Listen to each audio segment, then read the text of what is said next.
Bonjour à tous, vous m'avez demandé d'aller analyser les performances de Pierre Chang. Pierre Chang, qui est un gérant de fonds en France, l'un des meilleurs selon BFM TV, qui l'a classé dans les 3 premiers gérants de fonds en France. On va voir si les performances sont à la hauteur. En d'autres termes, Pierre Chang est-il un grand financier français ou une petite imposture? On avait déjà fait les analyses pour Olivier Delamarre, Charles Gave, Fiorentino. C'est au tour de notre ami Pierre Chang. Je vais analyser les performances. Si Pierre Chang veut s'exprimer et veut un droit de réponse en interview, il me contacte, il n'y a aucun problème. Alors Pierre Chang, il gère plusieurs fonds, donc qui sont ici, on va aller voir son meilleur fonds avec 886 millions d'encours sous gestion. C'est juste énorme, donc énormément de collectes sur ce fonds. C'est le fonds Tocqueville Environnement ISR. ISR pour investissement socialement responsable. En anglais, ça s'appelle ESG. Donc, donc, il va aller sélectionner en fait des entreprises qui privilégient l'aspect environnemental, l'aspect social et l'aspect gouvernance d'entreprise. Par exemple, on ne retrouvera pas des entreprises qui sont dans le secteur, du secteur du nucléaire, des secteurs controversés, secteur des armes, secteur du tabac, etc. Donc voilà, on trouvera aussi des entreprises, il va privilégier des entreprises qui se comportent bien avec leurs employés. Donc voilà, le secteur de l'ISR. Si je regarde la stratégie du fonds exprimée par Zone Bourse, donc voilà, donc placement 5 ans minimum, performance sur un portefeuille composé d'actions d'entreprises européennes. Donc c'est principalement des entreprises européennes. Dans le prospectus, ils disent clairement donc, des grosses capitalisations. Donc il y a 60% du fonds qui investit sur des entreprises de plus de 5 milliards d'euros de capitalisation. Mais il y a aussi des plus petites, donc c'est moyennes et grosses capitalisations en Europe. Voilà, ok, donc là on est bon. Alors, je suis allé regarder, allez, on va aller regarder d'abord le site officiel donc, de Tocqueville Environnement ISRC. C'est pour capitalisation, hein, puisque je vais le comparer à des ETF capitalisants. Donc là, je suis sur le site officiel.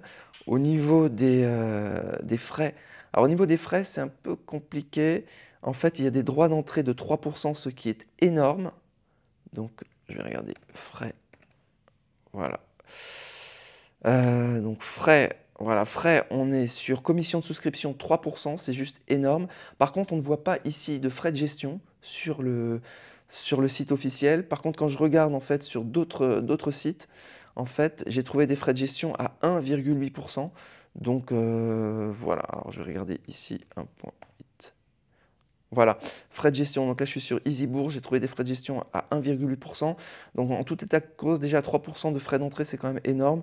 Et pour les frais de gestion, donc c'est soit 0, soit 1,8%, selon qu'on se réfère à EasyBourse ou au site officiel du fonds, qui est donc géré par la société de gestion la financière de l'Échiquier.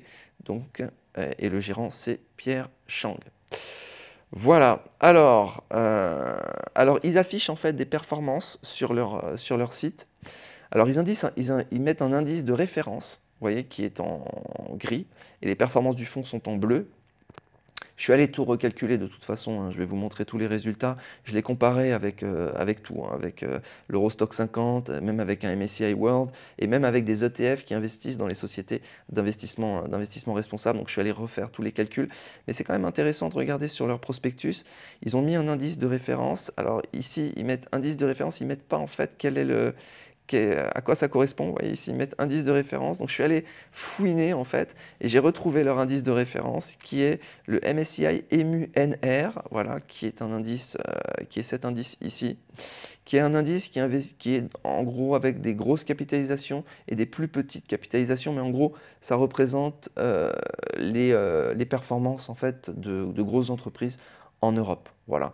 Donc pour moi, ce qu'il y a de plus proche, c'est soit un Eurostoxx 50, soit un Eurostoxx 600.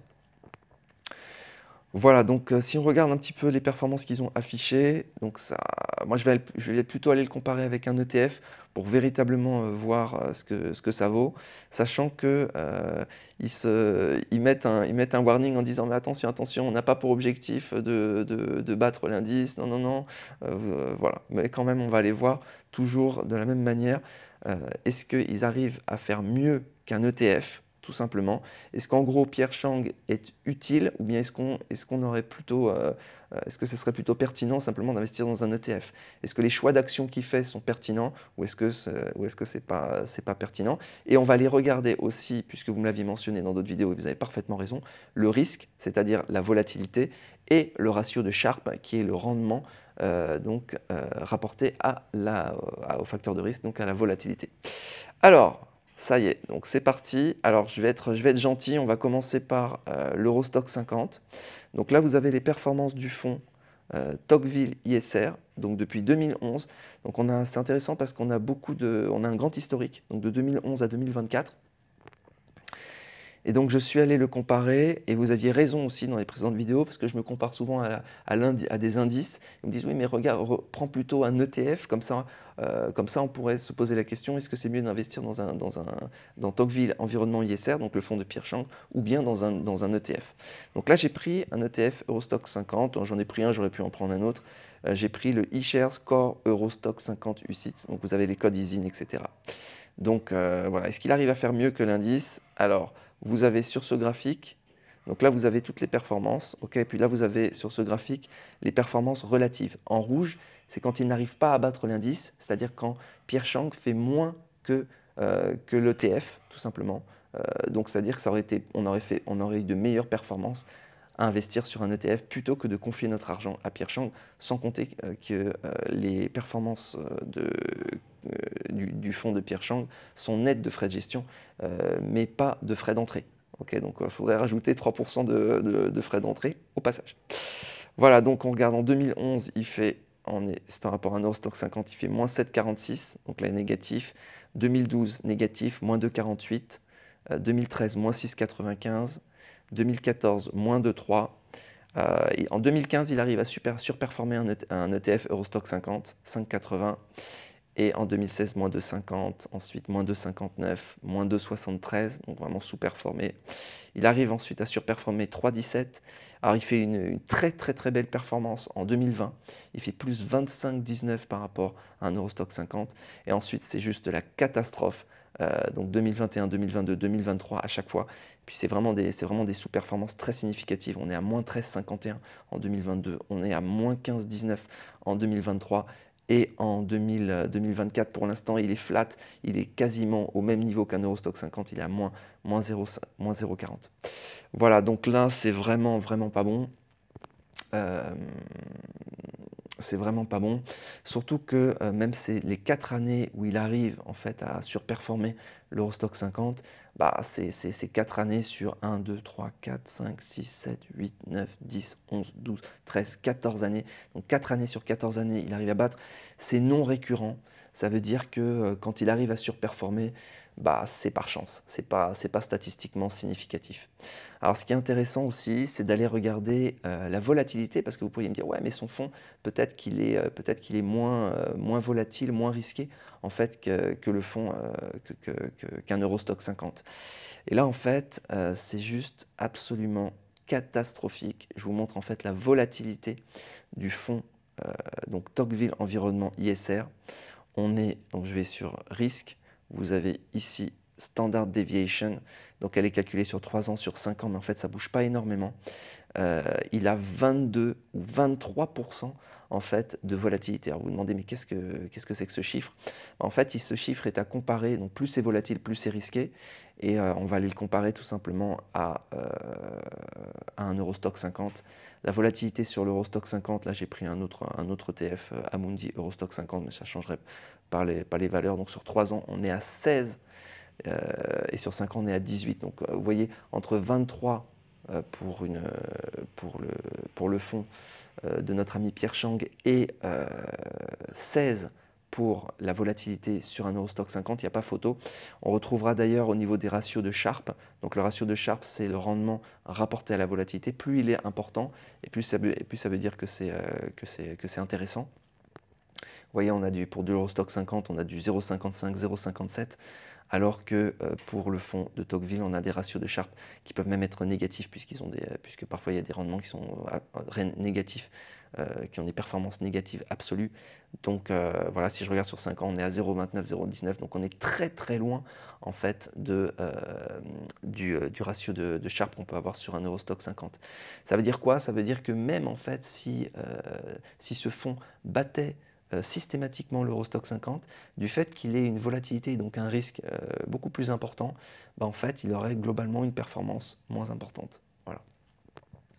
Alors je suis allé le comparer aussi, juste à titre informatif, hein, c'est pas la peine de m'envoyer des commentaires. Je vois déjà des commentaires arriver en disant ah, mais, tu compares des choux et des carottes, etc. Non, non, donc je suis allé le comparer au MSCI World, qui est quand même l'indice monde. Euh, donc juste à titre, juste parce que ceux qui ne savent pas sur quoi investir, bah, voilà, un ETF sur les indices mondes, il y a plus de 1000 constituants à l'intérieur, les plus grosses capitalisations mondiales. Donc je suis allé regarder les performances et là c'est juste catastrophique. Alors pourquoi c'est encore plus catastrophique, hein? On voit qu'il fait des performances parfois annuelles qui sont de -12, -15, en récurrent, hein, -10, ici -10, -10, -17, etc. Il fait juste une année, en 2015, il arrive à surperformer le MSCI World, qui est l'indice donc monde, à plus 14,96. Voilà, sinon c'est vraiment très négatif. Alors je suis aussi allé le comparer à un indice d'investissement socialement responsable, cette fois-ci qui investit donc plutôt dans le monde. Là, il est plutôt pas très bon. Voilà. Donc là, c'est un indice, donc là, je le compare en fait à un ETF. Donc, c'est-à-dire, il n'y a pas de gérant qui va sélectionner, qui va choisir telle action, telle action. Non, on définit l'indice au début et on regarde comment il évolue. Et là, on voit qu'il est vraiment pareil sur cet indice. J'ai pris le Vanguard ESG US Stock. Alors, voilà, on aurait pu prendre des actions européennes aussi, ça aurait été, mais là, c'est un indice, à ma connaissance, c'est un indice mondial. Voilà, donc il est en négatif, négatif, négatif, négatif, aussi sur une gestion passive de type investissement socialement responsable. Voilà. Donc voilà, bah écoutez les amis, c'est pas brillant, c'est vraiment pas brillant. Qu'est-ce que je voulais vous dire d'autre? Bah c'est tout. C'est tous les amis. Si je regarde aussi le ratio de Sharpe et la volatilité sur le MSCI World, juste pour avoir toujours des indications, on est aussi très en dessous en fait de 23. Vous voyez ici, on est à 17, 17, 17, 15 sur 10 ans. Donc une volatilité, il faut toujours avoir en tête, pareil sur le S&P 500, on a une volatilité qui est autour de 15, 16, 17, mais pas 23. 23, c'est quand même, on est quand même sur un niveau de risque plus élevé. Donc voilà. Conclusion, conclusion pour moi c'est pas brillant, pour moi c'est pas quand il arrive à surperformer l'indice, c'est pas significativement représentatif parce que c'est trop rare. En fait, faudrait qu'il arrive en fait à le faire systématiquement, aller au moins les 2 tiers ou les 3 quarts du temps qu'il arrive à battre l'indice, ce qui n'est pas le cas ici. Donc voilà les amis. Bah écoutez, c'est tout. Si vous voulez que j'analyse d'autres gérants, d'autres fonds, d'autres sociétés de gestion, bah, n'hésitez pas à me mettre en commentaire. Je vous souhaite une excellente journée. Je vous dis à bientôt. Ciao.